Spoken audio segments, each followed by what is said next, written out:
Hello, good evening friends. Welcome back to my channel Maya's creations में मैं लता आप लोगों का ढेर सारा स्वागत करती हूँ।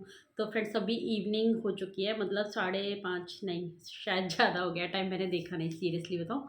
और 6 बजने के आसपास का टाइम हो गया है। सुबह से कोई भी सिलाई का काम नहीं कर पाई, बट थोड़ा बहुत मुझे काम करना था। कुछ एक ऑल्ट्रेशन का काम था और थोड़ा सा और भी काम है जो मैं अभी आप वीडियो में देखोगे आगे कि मैं क्या करूँगी। और आज है फर्स्ट नवरात्रि, तो सबसे पहले तो आप सभी को नवरात्रि की ढेर सारी शुभकामनाएं। माता रानी आप सबकी प्रॉब्लम्स हैं जो वो हर ले, सबके जीवन को सुखमय करें और हमें ब्लेसिंग्स दें, स्ट्रॉन्ग बनाए। सबसे मेन पॉइंट होता है कि हमें इतना स्ट्रॉन्ग कर दे वो शक्ति माता कि हमारे अंदर भी वो शक्ति आ सके, जिससे हम इन तमाम मुश्किलों को जो एक गृहस्थ जीवन में एक नारी को और हर एक इंसान को जो अपने जीवन में झेलता है उससे वो पार पा सके, उसका सामना कर सके और चीज़ों को हैंडल कर सके। तो चलिए फ्रेंड्स, वीडियो में आगे बढ़ते हैं। वीडियो में बात करेंगे हम मोटिवेशन की ही। मैं अपना काम करती रहूँगी, आगे वीडियो स्टार्ट कर लेते हैं। तो चलिए फिर वीडियो स्टार्ट करते हैं। सो फ्रेंड्स, आज है फर्स्ट नवरात्रा और ये मेरा सूट है ना जो शायद नवरात्रों में ही निकलता है, क्योंकि वैसे कंफर्टेबल लगता नहीं है। लेकिन जब भी ऐसे कोई त्योहार वगैरह होता है ना, नवरात्रि होता है, तो फिर मन करता है सूट वगैरह या फिर कोई ऐसे ट्रेडिशनल ड्रेसेस पहनने का, है ना। और ये वाइट कलर की एक ही शर्ट वाला सूट है मेरे पास, इसलिए जैसे आज फर्स्ट नवरात्रा है ना, तो शैलपुत्री माँ की पूजा की जाती है आज के दिन और वाइट कपड़ा है जो वो पहना जाता है। तो मेरे पास ये एक सूट है, तो इसलिए मैं इसको नवरात्रि में तो निकाल ही लेती हूँ, एक दिन तो एटलीस्ट पहन ही लेती हूँ। तो बस ये थोड़ा पंजाबी स्टाइल सूट है। 2 सूट है मेरे पास जो सिर्फ बचे हैं मेरे पास सलवार सूट वाले, अदरवाइज अभी मैंने कोई भी 4-5 सालों से सिलवाए ही नहीं है। और इस सूट को भी मैं अगर लगाऊं तो ना मुझे ऐसा लगता है कि कम से कम 6-7 साल तो हो ही गए होंगे सिले हुए। चलिए फ्रेंड्स, आज की वीडियो स्टार्ट करते हैं और वीडियो में बात करेंगे हम सेल्फ अवेयरनेस के बारे में। सेल्फ अवेयरनेस होनी चाहिए हर एक लेडीज़ को। तो सेल्फ अवेयरनेस की जब हम बात करते हैं ना, तो मीनिंग को समझना भी ज़रूरी है। सेल्फ अवेयरनेस का अर्थ क्या होता है? इसका अर्थ होता है खुद को समझना, है ना। अपनी फीलिंग्स को समझना, अपनी सोच को समझना, अपनी ताकत को समझना और साथ की साथ समझना अपनी सारी कमजोरियों को भी। एक सेल्फ अवेयरनेस जो महिला होती है ना, वो अपने जीवन के फैसले बहुत ही समझदारी से लेती है। वो केवल अपने फैसले अपने हाथों में रखती है, ना कि केवल समाज के दबाव में आकर वो हर कोई फैसला कर देती है। कई चीज़ों को समझने की कोशिश करेंगे इस वीडियो में, क्योंकि आज के टाइम पर ना सेल्फ अवेयरनेस होना बहुत ज़्यादा ज़रूरी है। और जब एक महिला सेल्फ अवेयरनेस पा लेती है या फिर इसके ऊपर काम करती है, तो कई मुश्किलों से भी उसको गुजरना पड़ सकता है, क्योंकि लोग है ना बहुत ही जजमेंटल होते हैं और वो जज करते हैं। क्योंकि जब तक एक महिला दूसरों की बातों को सुनती रहती है, अपनी सारी ज़िंदगी दूसरों के फैसलों पर ही गुजार देती है, तो वो सबके लिए अच्छी होती है। लेकिन जब वो अपने लिए है ना, अपने लिए कदम बढ़ाना शुरू करती है ना, सेल्फ अवेयरनेस उसके अंदर आ जाती है, तो फिर वो कई लोगों के ना आँखों में खटकने भी लग जाती है। ये भी एक अटल सत्य है। लेकिन जो महिला सेल्फ अवेयर हो जाती है ना, वो सिर्फ अपने लिए ही नहीं बल्कि समाज की उन सभी महिलाओं के लिए एक प्रेरणा बनती है। जब एक महिला खुद को समझती है, तो वह न सिर्फ अपने जीवन को बेहतर बनाती है, बल्कि वह वो सारी महिलाओं को भी रास्ता दिखाती है। फ्रेंड्स, हमारे ना जो समाज का एक नियम है, यहाँ पर ना हर महिला के ऊपर कुछ चीज़ें थोपी जाती हैं। सेल्फ अवेयरनेस जब एक महिला के अंदर आती है ना, तो वो अपनी पहचान करती है, अपनी ताकत को समझने लगती है और अपने खिलाफ हो रहे अत्याचारों से या बदसलूकी से वो सामना करना सीख जाती है। एक सेल्फ अवेयरनेस महिला हमारे समाज, देखिए हमारे समाज में ना अक्सर महिलाओं से बहुत सारी अपेक्षाएं लगाई जाती हैं, जैसे कि कैसे बोलना है इसको, कैसे रहना है इसको, क्या करना है और क्या नहीं करना है। ये सब भी दूसरे लोग ही डिसाइड करते हैं। मतलब ज़िंदगी एक महिला की, लेकिन उसको कैसे रहना है, क्या करना है, क्या पढ़ना है, क्या लिखना है, कैसे चलना है, कपड़े कैसे पहनने हैं ये एक समाज की सोच होती है कि वो डिसाइड करेगा, ना कि वो खुद महिला डिसाइड करेगी। लेकिन एक सेल्फ अवेयरनेस महिला जब इन सब चीज़ों के खिलाफ आवाज़ उठाती है और इन सीमाओं से ऊपर उठकर अपनी खुद की पहचान बनाती है ना, वैसा ये सब समझती है कि उसकी असली ताकत उसके अंदर है, ना कि दूसरों की राय में है उसकी ताकत। एक सेल्फ अवेयरनेस महिला ना अपनी भावनाओं को समझने और उन्हें सही तरीके से एक्सप्रेस करने की ताकत भी रखती है। जब हम अपनी भावनाओं को पहचानते हैं, हम जब अपने इमोशंस को पहचानते हैं ना, तब हम गुस्से, दुख या तनाव को बेहतर तरीके से सँभाल पाते हैं। यानी कि जब हमें गुस्सा आ रहा होता है तो भी हम अच्छे से सिचुएशन को हैंडल करना समझ जाते हैं। हमारी ज़िंदगी में हम दुखों का सामना कर रहे होते हैं, तब भी हमें समझ में आता है कि कैसे इस दुख से पार पाया जा सके, कैसे इससे बाहर निकला जा सके, है ना? तनाव में है तो बेहतर तरीकों से वो उस तनाव से भी अपने आप को मुक्त कर सकती है। तो ये सब चीज़ें एक सेल्फ अवेयरनेस महिला ही कर सकती है। जिसके पास सेल्फ अवेयरनेस नहीं होगी ना, उसके लिए सारी चीज़ें ना बेकार की हैं। मतलब उसको समझ में ही नहीं आएगा कि वो अपनी मुश्किलों से आगे कैसे निकले।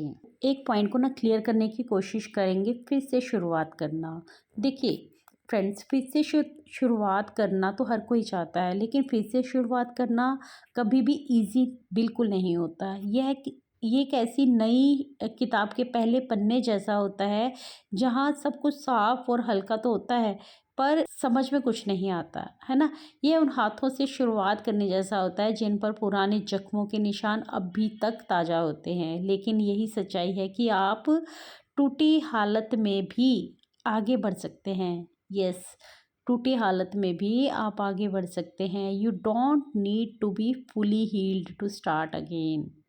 फिर से शुरुआत करने का सबसे बड़ा डर यह होता है कि कहीं वही दोबारा तो नहीं होगा हमारे साथ, है ना? कहीं हमारे साथ वही कहानी तो नहीं दोहराई जाएगी, वही गलतियाँ या फिर वही लोग, वही दर्द। इसलिए दिल है ना जो अंदर से बेचैन रहता है ना? आप किसी पर जल्दी भरोसा ही नहीं कर पाते हैं, आप खुलते नहीं हैं किसी के सामने, और आपको हमेशा यह डर सताता है कि यह जो अवेयरनेस आपके अंदर आई है ना, आप जल्दी भरोसा नहीं करते हैं, आप जल्दी खुलते नहीं हैं, और यह डर गलत नहीं है। यह डर आपको कमज़ोर नहीं बनाता बल्कि अवेयर करता है ना? इस नए दौर में आप खुद को ज़्यादा सुनने लगते हैं। क्यों सुनने लगते हैं खुद को ज़्यादा? देखिए फ्रेंड्स, जब एक महिला मतलब आत्मचिंतन करना सीख जाती है ना, चीज़ों को समझना शुरू कर देती है, तो वो अपने आप को भी बहुत बेहतर तरीके से समझना शुरू करती है, सुनना शुरू करती है।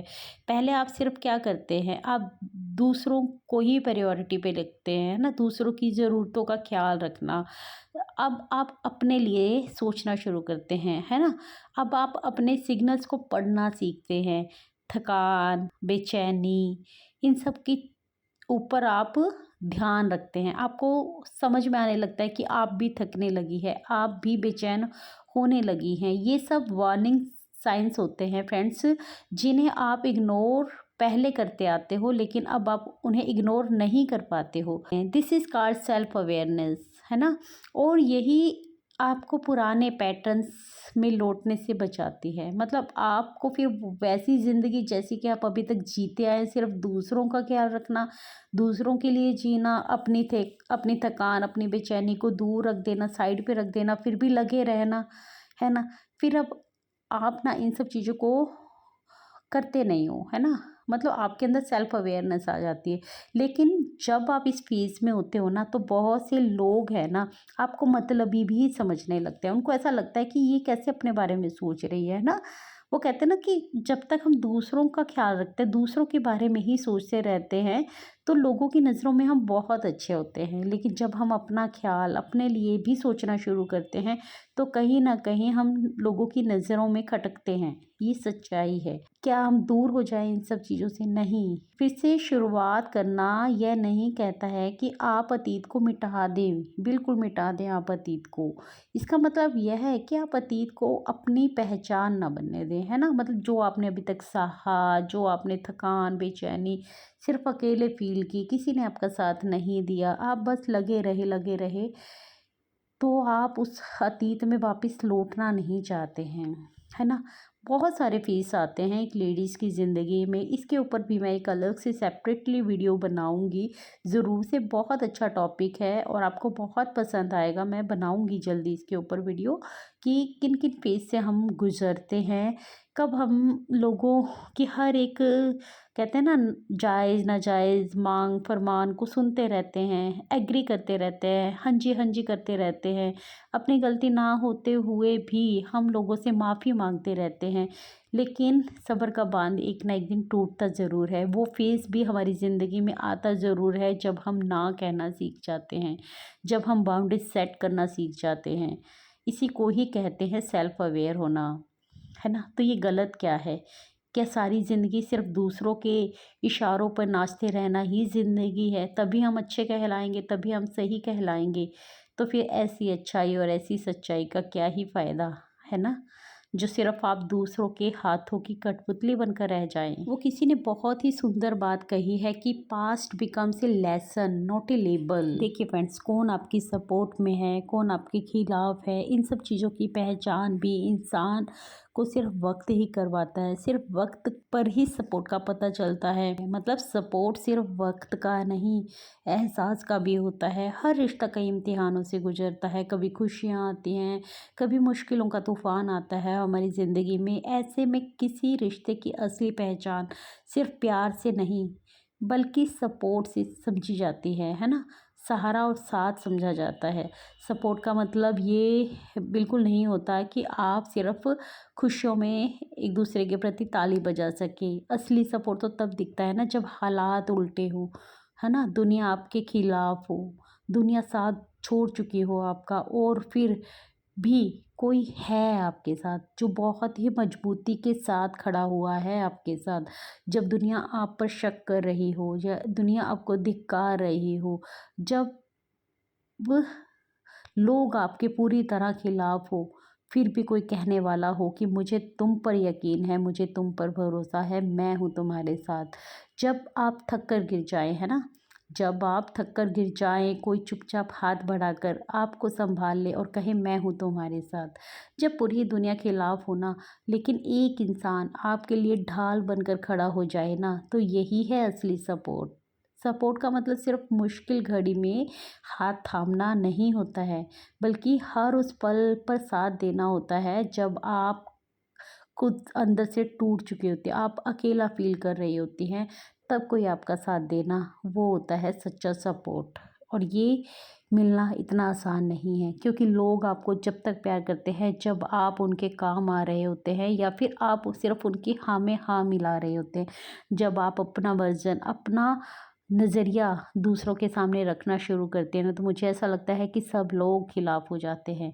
यही है असली समाज, यही है असली रिश्ते, यही है असली रिश्तों का सच। तो फ्रेंड्स, क्या समझ में आया, क्या नहीं समझ में आया, वो तो आप ही मुझे कमेंट सेक्शन में बताएंगे। आज की वीडियो अगर आपको थोड़ी सी भी अच्छी लगी हो, यूज़फुल लगी हो, मोटिवेशनल लगी हो, मेरी कही हुई बातों में से कोई भी बात आपको पसंद आई हो, तो प्लीज़ से चैनल को सब्सक्राइब ज़रूर करिएगा, वीडियो को लाइक ज़रूर कीजिएगा और कमेंट करके तो मुझे ज़रूर से बता ही सकते हैं कि आज की वीडियो आपको अच्छी लगी या बुरी लगी। जैसे भी आपके विचार हो तो प्लीज़ से कमेंट सेक्शन में ज़रूर से मेरे साथ साझा किया करें ताकि मुझे भी समझ में आए कि आपका नज़रिया क्या है। मैं अपनी वीडियोज़ के थ्रू अपना नज़रिया आपके साथ शेयर करती हूँ, लेकिन मेरे लिए ये जानना भी ज़रूरी है ना कि आपका नज़रिया क्या है। सो फ्रेंड्स, मिलती हूँ कल एक न्यू वीडियो में। तब तक के लिए friends take care, bye bye, thanks for watching guys.